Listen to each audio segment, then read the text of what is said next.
Hello students, आज हम बेटा 3.2 एक्सरसाइज के क्वेश्चन जो हमारे पास आगे क्वेश्चंस हैं उनको करेंगे। तो उसमें से हमारे पास क्वेश्चन नंबर 4 क्या है। In a trapezium A B parallel to D C it measurement of angle A is equal to measurement of angle B is equal to 55 degree. Find the measure of angle D. अब आपके पास M means measurement है, तो आपके पास सबसे पहले देखिए trapezium draw करते हैं। तो ट्रेपीजियम ड्रॉ करने के बाद आपको ये क्वेश्चन इजी लगेगा और इसमें ट्रेपीजियम की आपने प्रॉपर्टी यूज करनी है जो मैंने आपको सिखाई थी। नेम हम दे देते हैं ए बी और ऊपर सी और ये पॉइंट का नाम दे दिया डी। अब इसमें एंगल ए है 55 डिग्री और एंगल बी भी क्या है 55 डिग्री। अब आपने किसका मेजरमेंट निकालना है, एंगल डी का मेजरमेंट निकालना है। तो ए बी जो साइड है वो डी सी साइड के क्या है, पैरेलल है। तो देखो बेटा, one pair of opposite side is parallel. Trapezium में वन पेयर ऑपोजिट साइड्स का पैरेलल होता है। तो अगर यदि ये साइड इस साइड के पैरेलल है, देखिए अगर यदि ये दो लाइंस पैरेलल हैं, तीसरी लाइन जो इसको क्रॉस करेगी अलग अलग पॉइंट्स पे उसको हम ट्रांसवर्सल बोलते हैं। तो ट्रांसवर्सल की सेम साइड पे सपोज करो मैंने इसकी राइट हैंड साइड ली है, तो राइट हैंड साइड पे जो दो एंगल्स होते हैं उनको हम को इंटीरियर बोलते हैं और उनका सम 180 डिग्री होता है। या आप ऐसे भी बोल सकते हैं the sum of the adjacent angles is 180 degree या सप्लीमेंट्री या 180 डिग्री, दोनों का मीनिंग क्या है, सेम है। तो यहाँ पे हमारे पास एंगल ए और एंगल डी दोनों कौन से एंगल बन गए, को इंटीरियर एंगल्स।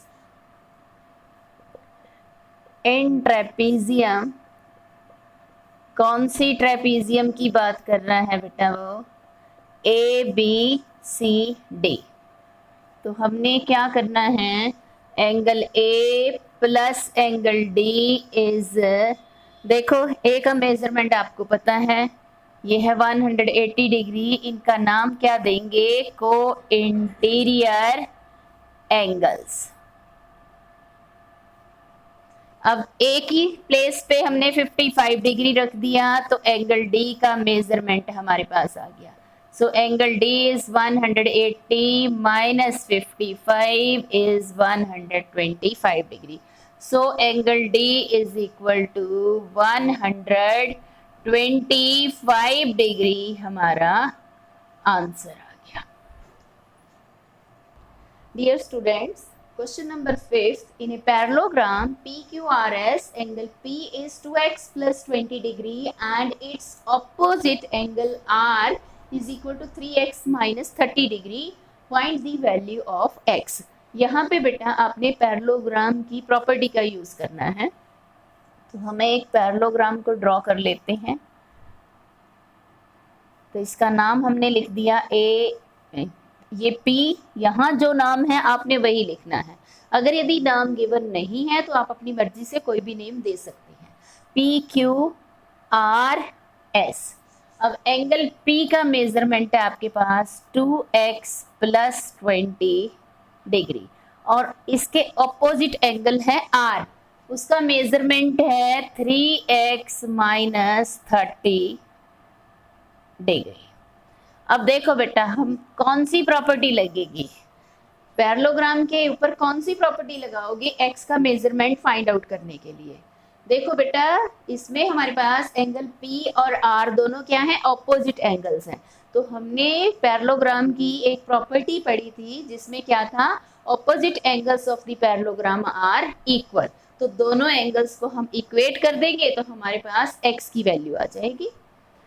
सॉल्यूशन करेंगे हम। इन ए पैरेललोग्राम, कौन सी पैरेललोग्राम है ये, PQRS। तो angle P is equal to angle R। तो क्या बना हमारे पास, opposite angles of a parallelogram are equal. ये प्रॉपर्टी थी ना बेटा आपके पास कि जो अपोजिट एंगल्स हैं पैरेललोग्राम के वो क्या होते हैं, इक्वल होते हैं। इसका मतलब 2x plus 20 degree is equal to 3x minus 30 degree क्या है, दोनों इक्वल हो गए। तो अब 2x plus 20 is equal to 3x minus 30, degree से डिग्री कैंसिल हो गया। तो x की टर्म्स को एक साइड पे कर लीजिए, x के बिना टर्म्स को दूसरी साइड पे कर लीजिए। 20 को हम दूसरी साइड पे ले गए और 3x को हमने 2x की साइड पे ले गए। तो माइनस x माइनस 50, माइनस से माइनस साइन कैंसिल हो गया, तो हमारे पास x की वैल्यू क्या आ गई, 50। अब देखिए इसमें पूछा क्या है, सिर्फ x की वैल्यू। नेक्स्ट क्वेश्चन नंबर 6 बेटा, one side of a parallelogram is 14 centimeter and its perimeter is 48 centimeter. Find the length of the remaining 3 sides. तो इससे पहले आपने पैरेललोग्राम के एंगल्स की प्रॉपर्टीज यूज की थी हमने, अब हम पैरेललोग्राम की ऑपोजिट साइड्स की प्रॉपर्टी यूज करेंगे। तो सबसे पहले हमने क्या किया, एक पैरेललोग्राम की शेप ड्रॉ कर ली। इसमें हमारे पास वन साइड, किसी भी साइड को ले सकते हैं, चाहे इधर वाली साइड को ले लो, चाहे 14 को यहाँ लिख लीजिए। तो 14 सेंटीमीटर है और इस पैरेललोग्राम का आपके पास क्या है, पेरीमीटर गिवन है। तो अगर यदि ये साइड 14 है तो ये वाली साइड भी क्या होगी, 14 सेंटीमीटर। नाम दे दीजिए इस फिगर का ABCD। AB is equal to DC, क्यों है, क्योंकि पैरेललोग्राम की ऑपोजिट साइड्स पैरेलल भी होती हैं और इक्वल भी होती हैं। जितना इस साइड का मेजरमेंट होगा उतना ही इसके सामने वाली साइड का मेजरमेंट होगा। तो अब हमारे पास अगर यदि हमें इसमें से एक साइड मिल जाती है, सपोज करो हमें AD मिल गया, तो इसका मतलब BC भी क्या होगा, जितना AD है। तो ये साइड इस साइड के क्या हो जाएगी, इक्वल हो जाएगी। तो हम मान लेते हैं कि अगर यदि AD को मान लीजिए आप क्या है, x, तो आपके पास BC भी क्या बन गया, x बन गया। तो अब निकाल सकते हैं ना पेरीमीटर क्या होता है, सभी साइड्स का सम। तो देखिए कैसे करेंगे इस क्वेश्चन को। इसमें हम ले लेते हैं, हमारे पास AB गिवन है 14 centimetre, AB is equal to DC, opposite sides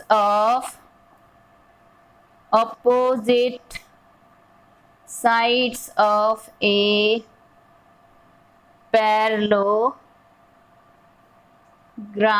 are equal। ठीक है, इसका मतलब DC आपके पास कितना आ गया, ये भी 14 सेंटीमीटर। अब आपने लेट AD ले लिया x, क्योंकि इसका मेजरमेंट नहीं पता आपको, तो AD is equal to BC, ये भी कितना बन गया, x ही आएगा। Same reason, opposite sides of a parallelogram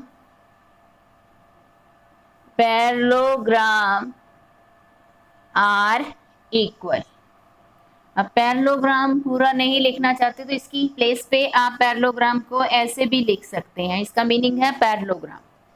तो अब आपके पास DC AB, ये AB के सामने थी DC, तो जितना AB था उतना DC हो गया।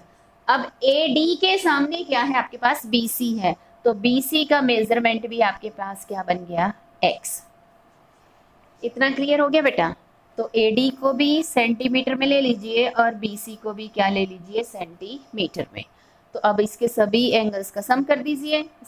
एंगल्स का सम होगा कि साइड्स का सम होगा बेटा, एंगल्स का सम तब होगा अगर यदि इसको हम क्वाड्रिलेटरल की एंगल सम प्रॉपर्टी का यूज करते हैं। इसमें हमने क्या करना है, पेरीमीटर निकालना, तो सभी साइड्स का सम होगा।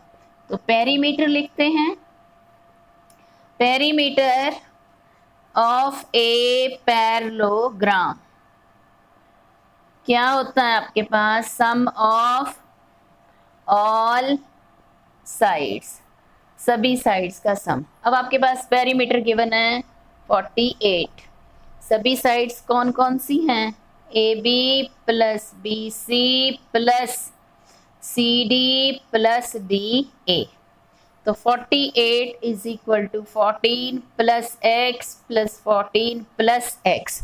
तो आपके पास 48 इज इक्वल टू 14 में 14 प्लस कर दिया 28, एक्स में एक्स प्लस कर दिया 2x। तो 2x एक साइड पे रख लिया, 48 में से 28 लेस हो गया, so 2x is equal to 20। x की वैल्यू निकाल ली आपने, कितनी आ गई आपके पास 10 सेंटीमीटर। इतना बेटा समझ में आया? इसका मतलब आपके पास AD अगर यदि आपके पास 10 सेंटीमीटर है तो BC भी कितना होगा 10 सेंटीमीटर। AD 10 सेंटीमीटर, BC ये भी 10 सेंटीमीटर और DC, BC तो आ गया 10, DC कितना है ये 14 सेंटीमीटर है। और यही आपने फाइंड आउट करना था। नेक्स्ट क्वेश्चन बेटा, in the parallelogram PQRS angle QR, अब हमारे पास angle TQP 50 degree, find the measure of angle QTP। तो देखिए बेटा क्या चीज आपके पास गिवन है, पैरेललोग्राम गिवन है, कौन सी PQRS, ये आपके पास पैरेललोग्राम है। इसमें R एंगल 120 डिग्री गिवन है और ये वाला एंगल TQP 55 डिग्री। आपने निकालना कौन सा एंगल है, ये वाला एंगल फाइंड आउट करना है QTP। अब देखिए इस रिजल्ट तक कैसे जाएंगे हम। तो सबसे पहले देखिए R और एंगल P दोनों क्या हैं, इक्वल हैं।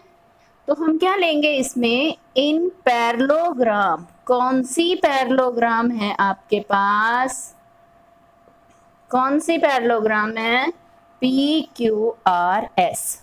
तो इसमें हमारे पास इस एंगल का नाम दे दीजिए 1। तो एंगल 1 प्लस एंगल 1 जो है वो एंगल R के क्या है, इक्वल है। तो opposite angles of a parallelogram क्या होते हैं, इक्वल होते हैं। तो इसका मतलब आपके पास जितना एंगल ये 120 डिग्री उतना ही एंगल 1 आ गया। तो एंगल 1 भी आपके पास कितना आ गया 120 डिग्री।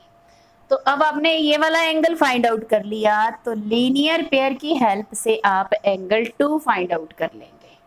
तो angle 1 plus angle 2 is 180 degree linear pair. 1 का मेजरमेंट है आपके पास 120 प्लस एंगल 2 इज 180 डिग्री। तो एंगल 2 का मेजरमेंट क्या आ गया आपके पास 60 डिग्री। अब इस ट्रायंगल के ऊपर, कौन सी ट्रायंगल, PQT, इसके ऊपर आप एंगल सम प्रॉपर्टी लगा दीजिए। इन ट्रायंगल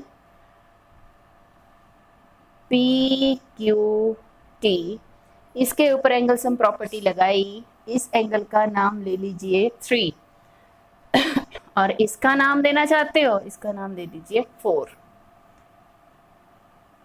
तो आपके पास क्या बना, angle 2 plus angle 3 plus angle 4 is 180 degree by angle sum property. तो एंगल 2 का मेजरमेंट आपने फाइंड आउट किया हुआ है 60 डिग्री, एंगल 3 नहीं पता, एंगल 4 है 55 degree is equal to 180 degree. तो 60 में 1 आपने 55 ऐड कर दिया तो 115 डिग्री। तो angle 3 plus 115 degree is equal to 180 degree. तो आपने एंगल 3 का मेजरमेंट निकाल लिया। जब आपने इसको सॉल्व किया तो आपके पास 65 डिग्री आ गया। इसका मतलब जो एंगल 3 किसको रिप्रेजेंट कर रहा था, इस वाले एंगल को, इसका नेम क्या है QTP। तो लास्ट में उसी की वर्डिंग में लिख दीजिए angle QTP is equal to 65 degree. इस तरीके से आपका ये आंसर आ गया।